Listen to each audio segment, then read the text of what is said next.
All right, the first thing I want you to do as we begin is that I'm going to ask you some questions that you're going to ask of yourself, and you're going to record your answers. And the reason I want to ask these questions is because I think as we begin a class on Islam, especially coming from a Christian perspective, it's very important for you to be aware of what you already believe, to be aware of your preconceptions as you're going into this topic and you're studying Islam or Muslims. And so you're going to find those questions at the end.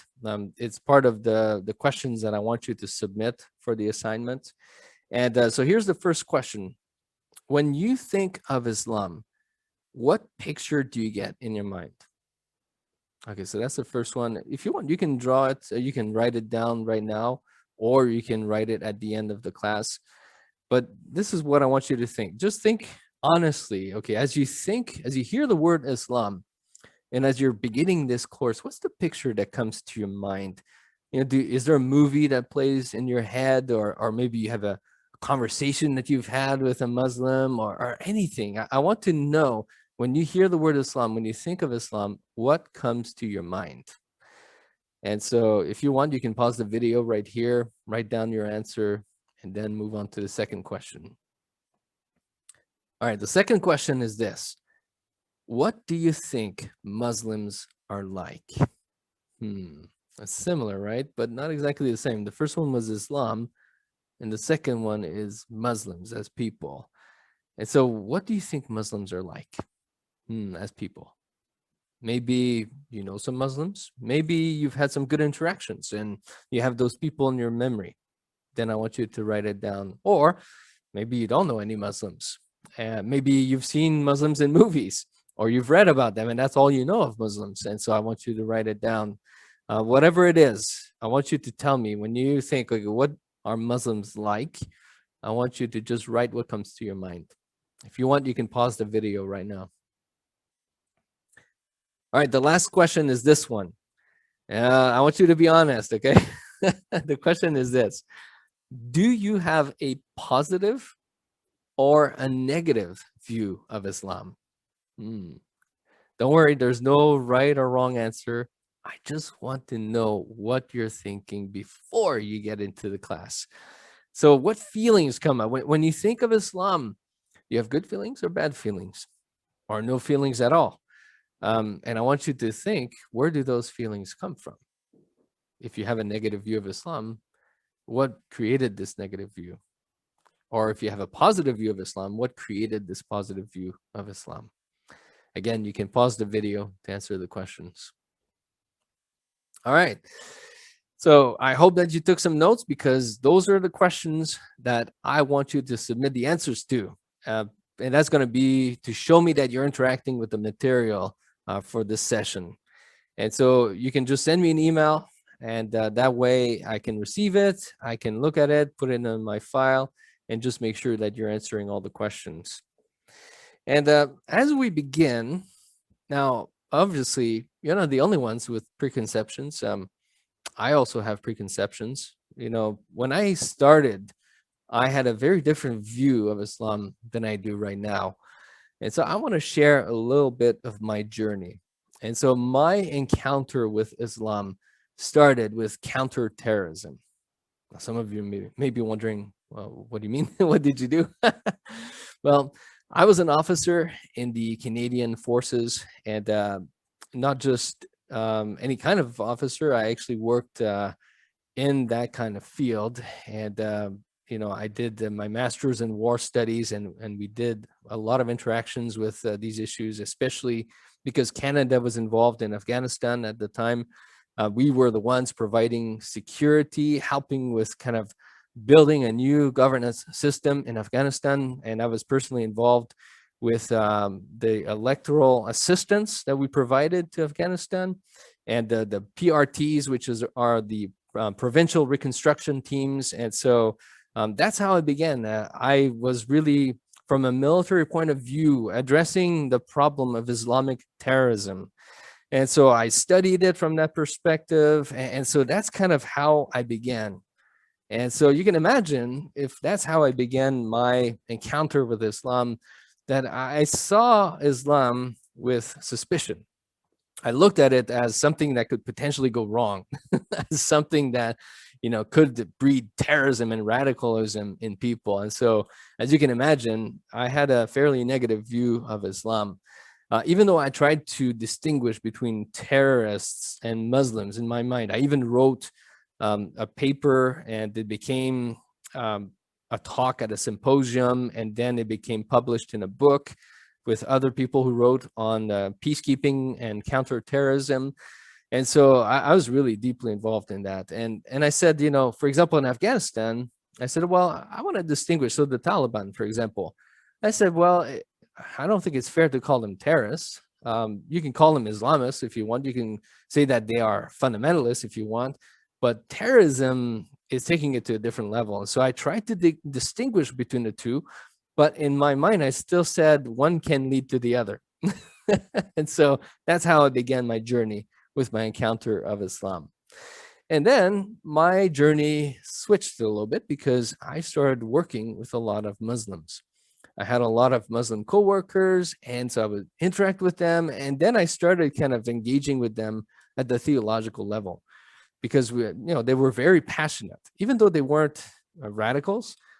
They were very devout, and they wanted people to be converted to Islam. And so I would respond to them. I would answer them. I would have conversations with them. And so my idea of Islam switched from counterterrorism to addressing the polemics, kind of countering the claims of Islam. And so that's when I wrote the book that I gave you to read. And the first time I wrote the book, I gave it to one of my Muslim friends. I didn't tell that friend that I had written the book because it was just a draft. It didn't have a name on it. And I said I wanted to test it to see how it would be received. And my Muslim friend said, wow, I couldn't put it down. I loved the story. And she wanted to know who wrote it. And I didn't tell her at the time. But you see how my journey shifted from counterterrorism to addressing the polemics, kind of the theological debate with Muslims. And then eventually it started switching. I had more encounters. When I moved here to the Middle East, I had very different encounters with Muslims. I started making a lot of Muslim friends. And because I was immersed in the Middle East, and I wanted to be very immersed in the culture. I wanted to understand them, to kind of put myself in their shoes and to see things as they see it. Why do they love certain things? What do they love about their religion, about their culture? How do they view things? And so I started really trying to appreciate Islam much more, and without compromising my Christian convictions. And so basically I had certain things I would never compromise on, but everything else that was not a compromise, I wanted to be able to say that I appreciated many things about Islam. And so I would say, okay, what can I affirm? What can I say positive things about? And what can I participate in without compromising my Christian faith? And so my perspective changed, and I was able to see Islam through their eyes. And so I have all of these different things that come into my head as I think about Islam.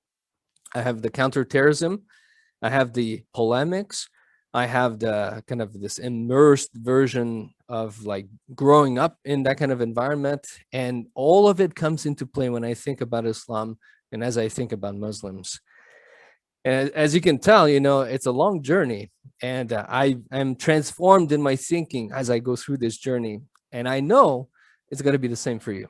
I know wherever you are, maybe you're just beginning your journey.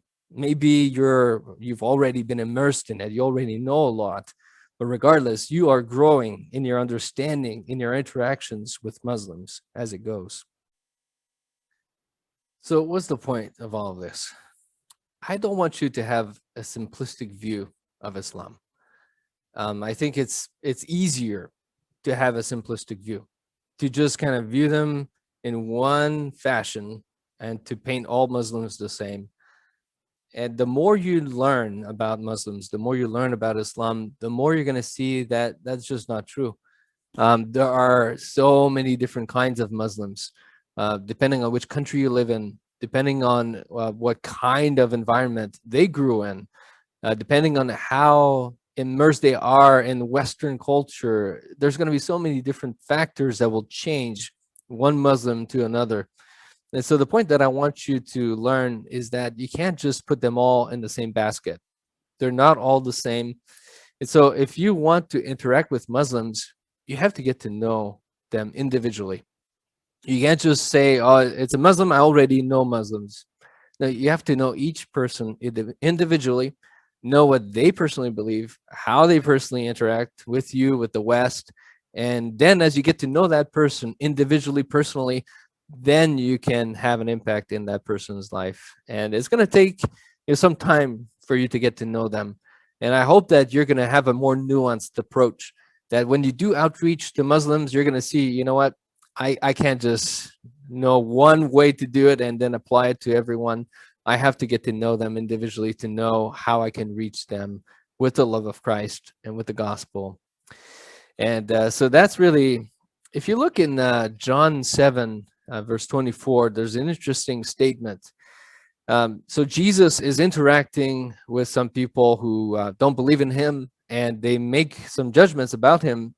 And in John chapter 7, verse 24, Jesus, he tells them not to judge by appearances, but to make a right judgment.